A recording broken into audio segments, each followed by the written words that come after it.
Copa അമേരിക്കയിൽ കൊളംബിയയ്ക്കെതിരായ ഫൈനലിനിടെ പരിക്കേറ്റ് കളം വിട്ട ശേഷം പൊട്ടിക്കരഞ്ഞ അർജന്റീൻ നായകൻ ലയണൽ മെസ്സിയെ വാനോളം പുകഴ്ത്തി ബ്രസീലിന്റെ മുൻ ഇതിഹാസ താരം കക്ക.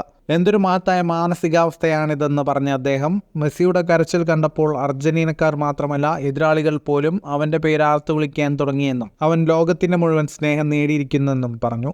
ബ്രസീൽ താരത്തിന്റെ വാക്കുകൾ ഇങ്ങനെയാണ്: മെസ്സി തലയുയർത്തി നിൽക്കുകയും താൻ ആരാണെന്ന് സ്വയം അറിയുകയും വേണം. മെസ്സിക്ക് താൻ മെസ്സിയാണെന്ന് അറിയില്ലെന്ന് പലരും പറയാറുണ്ട്. ഇന്ന് ഞാനത് നേരിൽ കണ്ടു. 8 ബാലൻഡിയോർ, ലോകകപ്പ്, 5 യൂറോപ്യൻ ഫുട്ബോളർ പുരസ്കാരം എന്നിവ നേടിയ അദ്ദേഹം ഇപ്പോൾ ഏറ്റവും കൂടുതൽ കിരീടങ്ങൾ സ്വന്തമാക്കിയ ആൾ കൂടിയാണ്. മത്സരം പൂർത്തിയാക്കാൻ കഴിയാത്തതിന് അദ്ദേഹം കണ്ണീർ പൊഴിക്കുകയായിരുന്നു. എന്തൊരു മഹത്തായ മാനസികാവസ്ഥയാണിത്!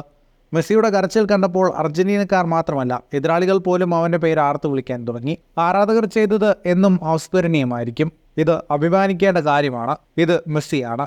അവൻ ലോകത്തിന് മുഴുവൻ സ്നേഹം നേടിയിരിക്കുന്നുവെന്നും കക്ക ഫുട്ബോൾ ചർച്ചയ്ക്കിടെ പറഞ്ഞു. കോപ്പ ഫൈനലിനിടെ 35-ാം മിനിറ്റിൽ കൊളംബിയൻ താരത്തിന്റെ പരിക്കൻ ടാക്ലിങ്ങിൽ വീണ മെസ്സി മെഡിക്കൽ സംഘത്തിന്റെ പരിചരണത്തിനു ശേഷം ഗ്രൗണ്ടിൽ തിരിച്ചെത്തി. എന്നാൽ രണ്ടാം പകുതിയിൽ കളി തുടർന്ന മെസ്സി 63-ാം മിനിറ്റിൽ വേദന കൊണ്ട് പൊളഞ്ഞ് ഗ്രൗണ്ടിൽ വീണ്ടും വീണു. തുടർന്ന് താരം കളം വിടുകയായിരുന്നു. ഫുട്ബോൾ ലോകത്തെ കൂടുതൽ വാർത്തകൾക്കും വിശേഷങ്ങൾക്കുമായി സ്പോർട്സ് കഫേ ഇപ്പോൾ തന്നെ സബ്സ്ക്രൈബ് ചെയ്യുക.